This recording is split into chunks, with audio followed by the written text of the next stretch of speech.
Hello student, एक बार फिर से आपका स्वागत है अपने स्मार्ट स्टडी क्लासेस पर। हाँ, तो हमारी इंटरमीडिएट की इंग्लिश की क्लास चल रही थी और जिसमें चला था आपका most important central ideas and expression for 2021।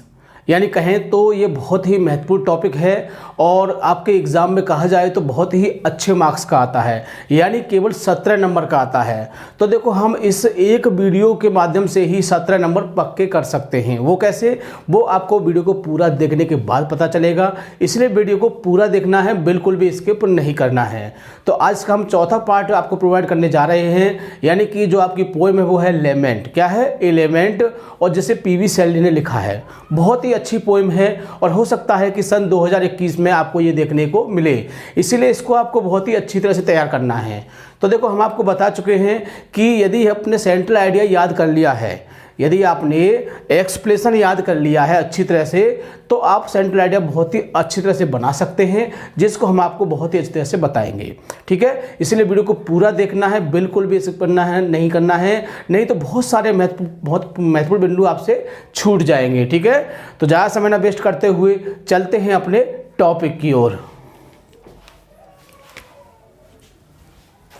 Class 12th English, यानी कि 12th क्लास की इंग्लिश की क्लास चल रही थी और जिसमें चला था हमारा most important central idea and explanation for 20 and 21, यानी कि 2021 के लिए। तो 2021 के लिए बहुत ही अच्छा टॉपिक है और आपके एग्जाम में 17 नंबर का आता है।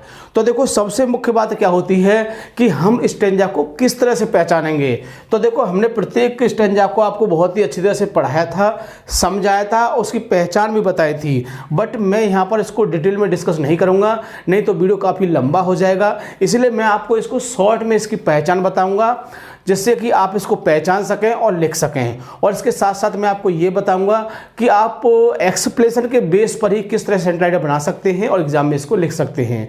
बिकॉज ऐसा होता है, कभी कभी क्या होता है कि हमने एक्सप्लेनेशन याद कर लिया लेकिन एक्सप्लेनेशन नहीं आया। अब क्या होगा, सेंट्रल आइडिया आ गया उसका।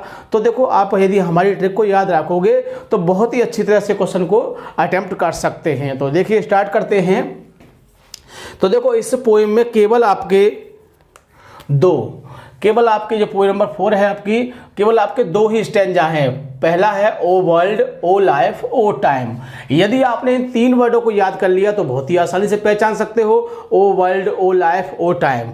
और देखो, लास्ट में क्या होगा, ओ नेवर मोर। तो इस वर्ड को भी याद रखना है, क्या होगा, ओ नेवर मोर। अगला है आपका आउट ऑफ द डे, तो इसको याद रखोगे आप। और ये याद नहीं रहता है तो क्या याद रखोगे, ओ नेवर मोर। इस वर्ड को भी याद रखोगे। ठीक है, तो ये वर्ड कैसे हैं, आपके सेम वर्ड हैं, दोनों ही स्टैंजाज में सेम वर्ड हैं। तो ये तो आपको याद रहेंगे बहुत ही अच्छी तरह से, जिससे पहचान लोगे कि ये किसका है, हमारा एलिमेंट का है और इसे पीवी शैली ने लिखा है। तो देखो, हो सकता है कि सन 2021 में देखने को मिले, इसलिए आप इसे बहुत ही अच्छी तरह से याद करोगे। और देखो, हमने आपका जो सिलेबस था बहुत ही शॉर्ट ट्रिक में बताया है, आपको बहुत ही अच्छे तरीके से समझाया ताकि आप इसे समझ सकें और एग्जाम में आप लिख सकें। 2 बार आपने इसे पढ़ लिया, आसानी से आपको याद हो जाएगा। तो शुरू करते हैं। सबसे पहला टॉपिक होता है आपका रेफरेंस। क्या है? रेफरेंस। हमने आपको बताया था रेफरेंस और कॉन्टेक्स्ट 2 ही ऐसे टॉपिक होते हैं जिन पर आपको बहुत ही अच्छी तरह से ध्यान रखना है। यदि आपका रेफरेंस सही है, कॉन्टेक्स्ट सही है, एक्सप्लेनेशन में भले ही आपकी बहुत सारी मिस्टेक्स है, लेकिन फिर भी आपको मार्क्स अच्छे प्रोवाइड हो जाएंगे। वो किस बेस पर? रेफरेंस के बेस पर। ठीक है, तो रेफरेंस आपका बिल्कुल सही होना चाहिए। तो देख लेते हैं। दीज लाइन्स हैव बीन, यानी कि ये पंक्तियां ली गई हैं, किससे ली गई हैं? टेकन फ्रॉम द पोएम, कविता से ली गई हैं। एलिमेंट, किससे? एलिमेंट कविता से ली गई हैं। कंपोज्ड बाय पीवी शैली, और जिन्हें किसने रचा है? पीवी शैली ने इनको रचा है। तो बहुत ही अच्छी तरह समझ गए होंगे आप इसको। अगला है कॉन्टेक्स्ट। कॉन्टेक्स्ट में क्या होता है कि जो आपको स्टैंजा दिया हुआ है उस स्टैंजा में किसके बारे में बताया गया है। तो देखो, टोटल आपके इसमें 2 स्टैंजा हैं। ऐसे देखो, आपके 3-4 पोएम हैं जिनको आप बहुत ही अच्छी तरह से याद रख सकते हैं। और देखो, प्रत्येक की मैंने आपको बहुत ही अच्छी तरह से पहचान बताई थी कि आप किस पोएम को किस तरह से पहचान सकते हैं। इसके बाद मैं सबसे लास्ट में एक वीडियो और प्रोवाइड करूंगा आपको, उसमें मैं आपको यही बताऊंगा कि आप किस तरह से स्टैंजा को पहचान सकते हैं। कि पहला वाला जो आपका पहली वाली जो पोएम है उसमें कैसे पहचानेंगे, दूसरी वाली में कैसे पहचानेंगे, तीसरी में कैसे पहचानेंगे, चौथी में कैसे पहचानेंगे, पांचवी में कैसे पहचानोगे, छठी सातवीं, यानी कि प्रत्येक पोइम की मैं आपको पहचान बताऊंगा। भले ही आपको हिंदी एक अक्षर नहीं आता है और फिर भी आप उस पोइम की कंडीशन को देखकर, उस पोइम की दशा को देखकर बता दोगे कि ये हमारा इस पोइम का है और इसके पोइट ये हैं। मैं बात करूं इसी पोइम की, तो इस पोइम में मैं यदि आपसे कहूं कि आप इसके कैसे पहचानोगे, तो आप सीधे सीधे कह दोगे कि सर इसमें ओ वर्ल्ड, ओ लाइफ, ओ टाइम दिया होगा, हम पहचान लेंगे कि ये हमारा किसका है, एलिमेंट का है।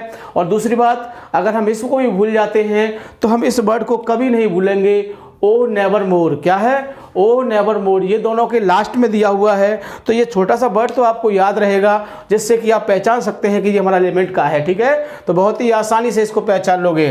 तो अगला पॉइंट होता है आपका कॉन्टेक्स्ट। इन दीज लाइन्स, इन पंक्तियों में द पोइट फील्स, कवि महसूस करता है, दैट कि हिज लाइफ इज जॉयलेस, यानी उसका जीवन कैसा है, जॉयलेस। जॉय उसमें से लेस हो गया, यानी कि आनंदहीन हो गया है। द चेंजिंग लाइफ कंडीशन, जीवन का जो बदलता स्वरूप है, does not give him no delight, यानी जीवन का जो बदलता क्रम है, बदलती जो दशा है, बदलती जो स्थिति है, उसको बिल्कुल भी आनंद प्रोवाइड नहीं करती है, बिल्कुल भी आनंद उसको नहीं देती है। ही एक्सप्रेस, वह प्रस्तुत करता है, his own personal sorrow and emotions, यानी कवि जो है इसमें अपने व्यक्तिगत दुख और अपने इमोशंस, अपनी भावनाओं को प्रस्तुत करता है। सो इसीलिए ही वॉज वेरी सैड, इसलिए वो बहुत ज़्यादा दुखी है। तो बताओ कुछ है, 2 बार पढ़ लेना, आसानी से याद हो जाएगा। 17 नंबर का टॉपिक है, कितने नंबर का, 17। 10 नंबर का एक्सप्लेनेशन, 7 नंबर का central idea.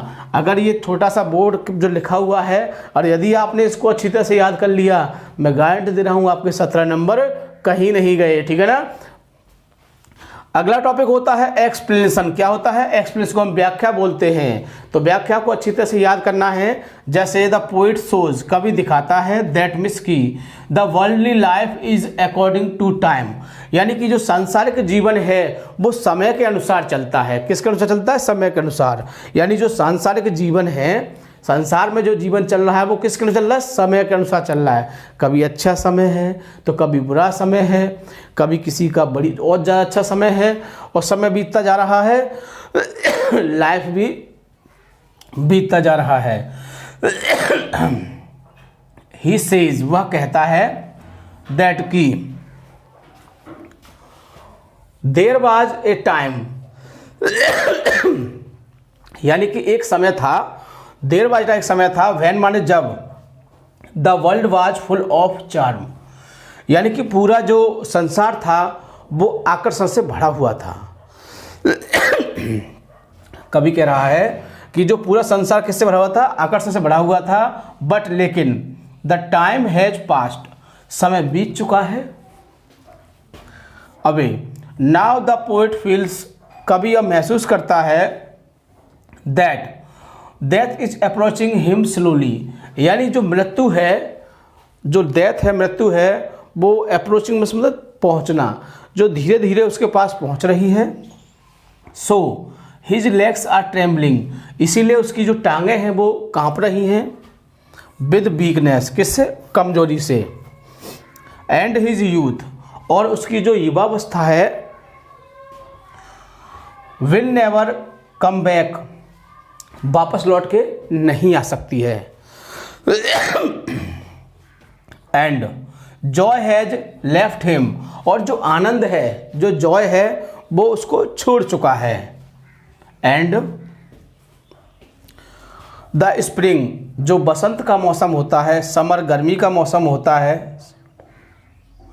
And the winter, और जाड़े का जो मौसम होता है, आता है।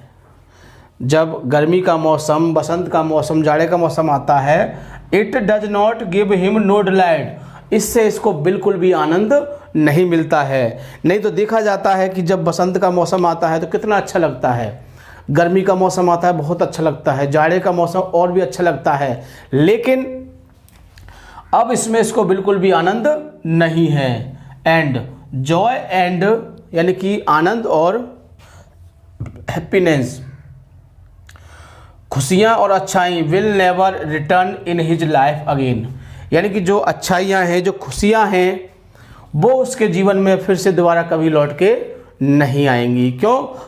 कि कभी ओल्ड हो चुका है, बिकेम हो चुका है और मृत्यु के नज़दीक है, इसीलिए वो इस तरह से थिंक कर रहा है। तो ये था, बहुत ही अच्छी तरह से आपको इसको याद करना है। 2-3 बार वीडियो को देख लेना, आपको बहुत ही आसानी से याद हो जाएगा। और अब हम आते हैं मुख्य बिंदु पर। किस पर आते हैं? मुख्य बिंदु पर। यानी कि अब तक हमने आपको 10 मार्क्स का ये टॉपिक बता दिया, अब 7 मार्क्स की बात आती है। आपने इसको एक्सप्लेनेशन को याद कर लिया है, बट एग्जाम में ये एक्सप्लेनेशन ना आके और सेंट्रल आइडिया आ गया है, तो क्या करना है? परेशान नहीं होना है, हमारी बात को ध्यान से सुनना है। देखिए ये लिखा हुआ है आपका इन दीज लाइन्स, लिखा हुआ है इन दीज लाइन्स को, इन तो सेम रहेगा, दीज लाइन्स को हटाओगे और क्या कर दोगे? This poem. In this poem, इस कविता में द पोएट फील्स डैट, सब कुछ पूरा यूँ को, तो फिर एक्सप्लेनेशन आएगा। एक्सप्लेनेशन नहीं लिखना है, यहाँ से लिखना है पूरा इसको, और पूरा ये आपका यहाँ से लेके यहाँ तक पूरा लिख दोगे, क्या हो जाएगा? ये हो जाएगा आपका सेंट्रल आइडिया। तो बहुत ही आसानी से या दिस पोएम लिखने पर क्या हो जाता है? ये सेंट्रल आइडिया हो जाएगा आपका। और बहुत ही अच्छी तरह से इसमें एग्ज़ाम भी आपको वो जो मार्क्स मिलेंगे वो भी बहुत अच्छे मिलेंगे। क्यों? क्योंकि सारी बातें वही है इसमें जो हमारी एक एक्सप्लेनेशन में थी और जो एक सेंट्रल आइडिया में होनी चाहिए, वही सब बातें हैं। तो इस बात को इनको अच्छी तरह से समझना है और इसको लिखना है। तो मेरी बात समझ चुके होंगे आप। तो कहते हैं ना कि यदि आपने एक क्वेश्चन तैयार कर लिया तो 2 क्वेश्चन आपके तैयार हो चुके हैं। इसलिए वीडियो को पूरा अच्छी तरह से देखना है, समझना है और क्या करना है, कैसे करना है, ये सारी बातें आपको ध्यान में रखनी है। क्योंकि एग्ज़ाम में जब पहुंचते हैं तो सब कुछ मामला ढीला हो जाता है, जो कुछ याद होता है बढ़िया तरह से वो भी हाफ हो जाता है, ऐसा मेरा मानना है।